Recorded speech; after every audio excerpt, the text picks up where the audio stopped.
Lingering in people's minds from yesterday's storms is the flooding. With more rain coming, there are new concerns cropping up that the issue will only get worse, especially in parts of St. Charles County. Our Shoshana Stahl is live at 5 from the St. Peters area. Some of the worst flooding was seen off of St. Peters Howell Road. That's near Old Hickory Golf Club. Shoshana is looking into the repeated flooding problems that they're seeing there, as we're also expecting more rain here, Shoshana. Yeah, Sam, that's right. And I talked to St. Charles County earlier today, who told me highway crews were out all throughout the county today looking at some of those sewer grates. You mentioned St. Peters Howell Road. That's where I am right now. And take a look down here. You could see some of the water here. This is what one neighbor on this street tells me rose extremely quickly, flooding his entire backyard and into his basement.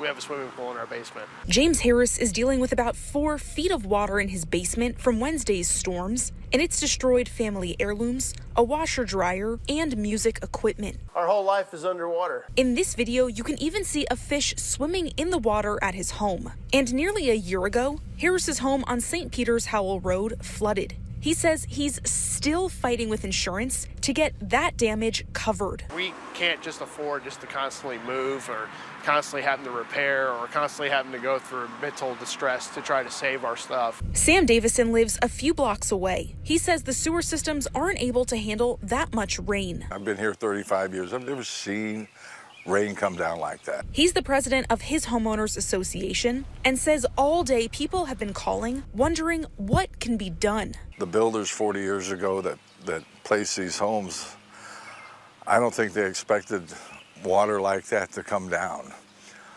Normally when we have a heavy pour, the system works. The system is the pond retains water before releasing it into another and then into the creek. But that first pond filled with water too quickly and had nowhere to go but people's homes. Is this going to be a regular thing where I have to redo my lawn every year?